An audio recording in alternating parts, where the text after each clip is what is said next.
Jangankan kita istighfar karena salah dan dosa kita, habis salat aja kita istighfar. Kira-kira berbuat salat itu perbuatan dosa atau salah? Salat itu dosa? Apa salat itu kesalahan? Terus kenapa habis salam istighfar? Kan habis salam kan astagfirullah, astagfirullah, astagfirullah. Kenapa? Kan disuruh istighfar karena dosa, istighfar karena salah. Dosa yang kita sadari maupun kita tidak sadarkan. Terus kenapa kita habis salat suruh istighfar? Hah? Belum khusyuk. Karena kita sebagai manusia tidak terjamin sempurna salat kita. Kurang khusyuk, tercampur riya, lalai dalam salat, was-was. Kadang-kadang salatnya buru-buru, tak jelas bacaannya. Pasti dalam sujud sub. Apaan sub kita? Setahu saya subhanallah, subhan rabbiyal a'la wa bihamdihi. Saya dengar samping saya pas ada orang sujud, subhanallah. Ya Allah, buru-buru ini.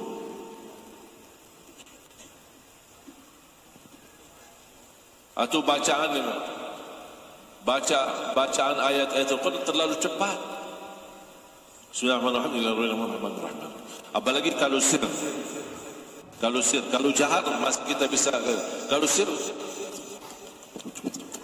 Dhalin. Ya ini salat kita. Berapa banyak kita mujahadah diri untuk menyempurnakan salat? Pernah enggak Bapak Ibu bertanya diri, apakah salat saya sudah benar belum? Pernah duduk bersama diri sendiri muhasabah dan bertanya diri, apakah salat saya sudah fantas diterima Allah atau belum? Atau hanya kita menjalani salat karena perintah, sebuah tugas, mau lepaskan diri dari tugas itu? Makanya saya sering mengingatkan jamaah, ada dua orang salat di saf pertama, satu diterima Allah, satu tidak. Padahal sama-sama salat di saf pertama, sama ruku', sama sujud, sama baca. Tapi satu diterima, satu tidak. Kenapa? Karena satu ketika dia salat menghadapi Allah dengan hatinya, yang satu lagi menghadapi Allah cuman fisik gerakannya.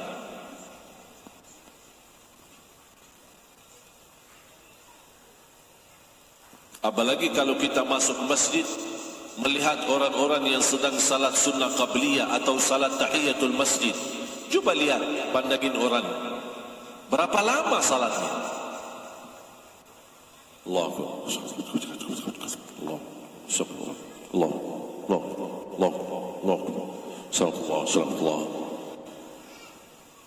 Saya bayangkan mau baca secepat-cepatnya baca Al-Fatihah, dia sudah selesai satu rakaat, saya belum selesai surah Al-Fatihah.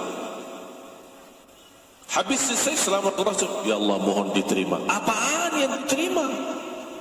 Apaan yang diterima? Yang mana maksudnya yang diterima? Ibadahnya atau fisiknya? Gerakannya cuma gerakan saja. Dan disitulah Bapak Ibu mulai banyak masalah di dalam kehidupan kita karena salat kita belum beres.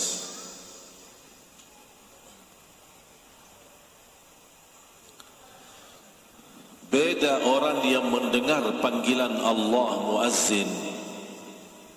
Ketika dia mendengar Allahu Akbar, tertutup hatinya, melepas segala urusan, segera ambil air wudu, datang melaksanakan ibadah.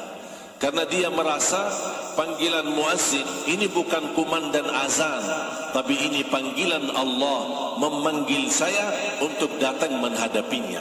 Dan saya cinta kepada Allah, makanya ketika mendengar azan tersentuh hatinya dan dia lepaskan segala kerjaannya. Makanya salatnya dia jauh lebih nikmat daripada orang yang hanya datang pas ketika ada waktu dia melaksanakan salat.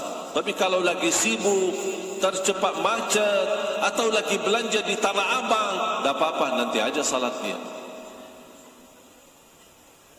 Gampang. Saya ingat ayah saya tidak pernah marah sama saya, apalagi mau mukul. Kecuali ada dua: talat salat dan belum setor hafalan. Marahnya bukan main. Ketika saya berlindung kepada ibu saya, berdiri di belakang ibu saya, supaya saya tidak mau dimarahi sama ayah saya, langsung ibu saya bertanya, "Salah kamu apa?" "Tadi talat masbuk." "Bukan tidak salat sama sekali." "Bagaimana orang yang tidak salat?" "Ini masbuk, bukan tidak salat sama sekali." Ayah saya marah. Ketika saya jelasin sama ibu, karena tadi saya masbuk, kata ibu saya, "Oh, kalau urusan salat saya tidak ikut campur, itu urusan sama ayahmu." Dah mau bela, dah mau tahu. Kira-kira bagaimana kondisi kita membangunin anaknya ketika bangun subuh? Anak-anak kita sudah dibiasakan. Alasannya masih kecil, Pak. Sudah SMP masih kecil, Pak. Sudah SMA masih kecil, Pak. Belum terbiasa. Tapi coba kalau dibangunin jam sekolah, aduh, marahnya luar biasa. "Ayo, ini telat, ini sekolah, ini apa ini?" Ribut di rumah. Diperhatikan, "Nak, sudah makan, Nak? Ayo makan ya, biar sehat ya, biar tidak masuk angin ya." Tapi ingatkan dia, "Sudah salat, Nak? Ayo jaga salat ya, biar tidak masuk neraka ya." Kalau yang dibahas masuk angin, masuk nerakanya dilupakan.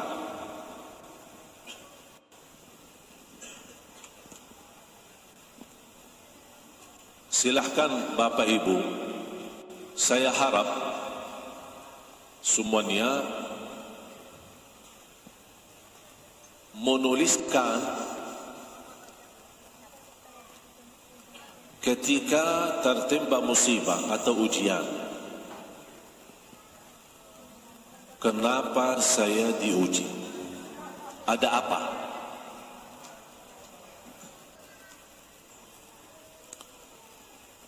Dan periksa salatnya. Periksa salatnya.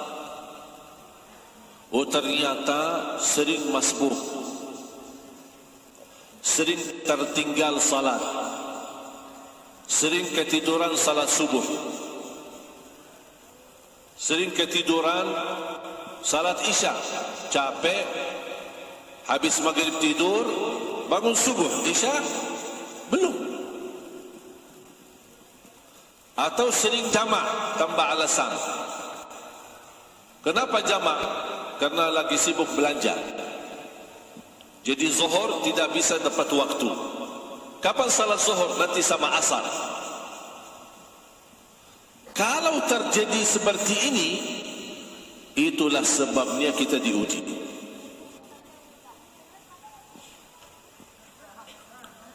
Tidak ada orang yang cinta masjid, cinta salat, apalagi mengutamakan awal waktu, bahkan tidak pernah masbuk, bahkan tidak pernah tertinggal takbirah ihram sama imam. Wallahi Bapak Ibu tidak akan sama orang yang suka masbuk, apalagi yang tertinggal salatnya. Tidak mungkin sama di sisi Allah orang yang datang sebelum azan ke masjid, karena dia tidak menunggu dipanggil, dia datang duluan karena dia tahu waktu salat, dia standby di masjid. Karena menurut seorang ulama berkata, al-azanu nida'un lil ghafilin, azan itu panggilan untuk orang yang lalai hatinya. Makanya orang yang suka lalai dipanggil Allahu Akbar, Allahu Akbar, supaya sadar, jangan lalai, sini datang. Tapi kalau orang yang tidak pernah lalai, tidak pernah dipanggil, dia sudah datang duluan. Orang yang datang sebelum azan, orang yang datang saat azan, orang yang datang sesudah azan, orang yang tidak pernah tertinggal takbiratul ihram bersama imam, sama yang masbuk atau yang telat salat, tidak mungkin sama di sisi Allah. Bahkan tidak mungkin sama di dalam surga Allah. Tak bisa sama. Kalau semuanya sama, berarti Allah tidak adil. Dan tanda keadilan Allah, orang yang berlaku baik akan dibalas yang lebih baik. Makanya jangan heran kalau ada orang posisinya di surga di derajat tinggi, ada satu lagi padahal sama-sama di satu masjid, tapi kok beda. Satu derajat di dalam surga, perbedaannya seperti antara bumi dan langit. Itu satu derajat. Bedanya, jauhnya antara bumi dan langit. Berarti naik satu derajat seperti naik dari bumi ke langit. Aduh, jauhnya. Ini padahal jemaah saya, teman saya. Kok bisa jauh dia? Kenapa dia bisa jauh dan tinggi? Karena dia datang lebih duluan daripada saya. Dia bisa mempertahankan diri tidak terlepas dari takbiratul ihram. Dia tidak pernah tinggalkan, jangan salat wajib, salat sunnah, qabliyah, ba'diyah saja tidak pernah tertinggal. Dan itu mereka tidak akan sama di sisi Allah. Walaupun sama-sama baik, jaga salat 5 waktu, cukup enggak? Cukup. Menjalani kewajiban. Tidak ada sunnah qabliyah, ya terserah. Tidak ada sunnah ba'diyah, boleh. Tidak ada qiyamul lail, salat malam, ya bisa. Cukup dengan 5 waktu, terjamin insyaAllah. Kalau kita jaga sebaik-baiknya, terjamin masuk surga. Tapi persoalannya bukan masuk surga. Di mana nanti saya ditempatkan di dalam surga? Sama enggak sama Nabi Muhammad? Sama enggak sama orang-orang yang saleh? Tidak mungkin sama. Makanya jamaah sekalian, tolong jaga salat. Bukan saya maksud jaga salat, bukan berarti Bapak Ibu tidak salat. Saya tahu Bapak Ibu orang yang suka salat. InsyaAllah istiqamah menjaga salat. Tapi yang saya maksud jaga salat, artinya perbaiki hubunganmu sama Allah lewat salat.